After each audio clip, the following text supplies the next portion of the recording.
Adrian Scott walked briskly down the courthouse corridor, the sharp click of his polished shoes echoing off the marble floor. With over a decade of experience under his belt, Adrian had come to wear his uniform as more than just a symbol of authority.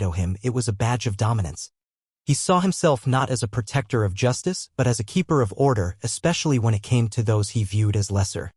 That day, he was assigned to oversee security during a high-profile trial involving a black defendant accused of theft. Adrian, as always, had already decided the man's guilt long before hearing any evidence. "They're all the same," he muttered under his breath, a bitter thought that had hardened into belief over years of unchecked power. As he made his way down the corridor, his eyes swept the crowd of lawyers, witnesses, and officers. One woman, however, drew his attention. She walked with quiet confidence, dressed in a sleek, professional suit. Her posture was composed, her demeanor calm. Adrian felt immediately unsettled. She didn't look afraid of him, and that was a problem. "Watch where you're going," he snapped, inserting unnecessary venom into his tone. The woman blinked, surprised. "Sorry, I didn't mean to bump into you," she replied calmly. Adrian wasn't done. "Typical," he muttered, loud enough for her to hear. "You people never know your place." She said nothing, but her eyes narrowed slightly. It was enough to stoke his anger. He stepped in front of her, arms crossed. "What are you doing here? This area isn't for people like you."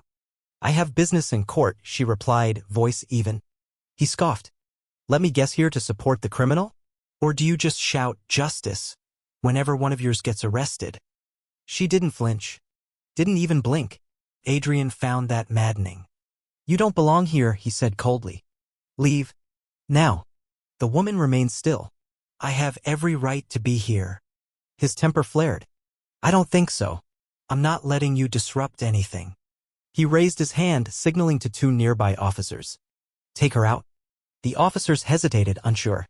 "Now," Adrian barked. Reluctantly, they approached the woman. "Please leave the area," one said softly. She didn't move.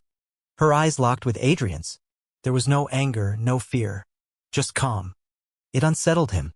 "Get her out." Adrian barked again.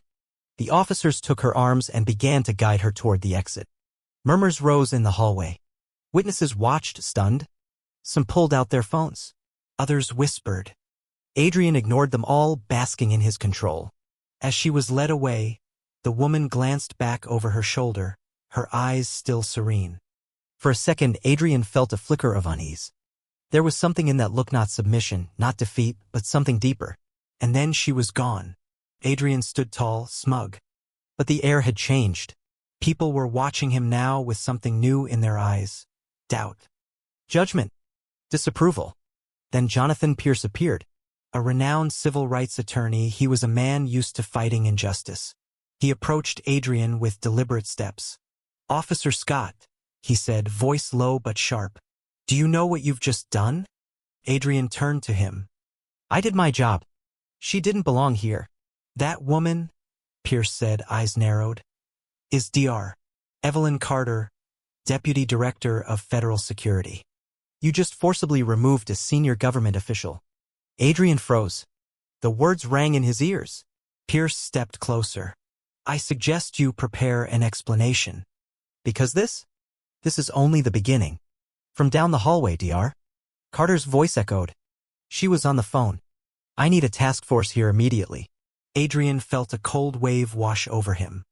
The control he had clung to was slipping. The Chief Justice appeared moments later. "Officer Scott," he called out sharply. "Report to my office. Now." Adrian stammered. "I didn't do anything wrong." "Your job is not to disrespect and remove a federal official," the Chief Justice interrupted. "Go." The hallway was silent. Adrian's legs felt heavy. Each step to the Chief Justice's office felt like walking toward his own judgment. Inside, the room was tense. A panel of court officials stared him down. The Chief Justice didn't mince words. "You forcibly removed a high-ranking official. Do you understand the consequences?" Adrian could barely speak. Sweat beaded on his brow. The door opened. Jonathan Pierce stepped in. "I warned you," he said. "You weren't doing your job. You were abusing it." Outside, news had already spread. Videos had gone viral. Hashtags emerged. Interviews were requested.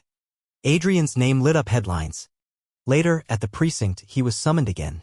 A file was dropped in front of him. Years of complaints. Racial profiling. Misconduct.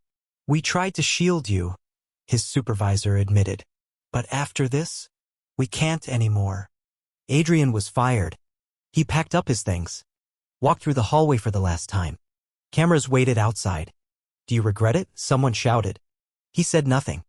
Across town, Nathan Cole walked into a separate precinct, Jaw said. His wife, Tiana Cole, had been arrested after being mistaken for a suspect while browsing in a bookstore. He found the sergeant. "You have my wife in a cell. Release her. Now." Sergeant Eric Mason stammered. "We were waiting on." "No," Nathan cut in.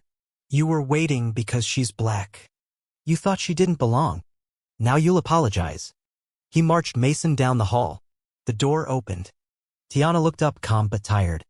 "Hey," Nathan said, voice softening. She smiled faintly. "Took you long enough?" Mason removed the cuffs, eyes downcast. Tiana didn't speak. She didn't need to. They left the station hand in hand.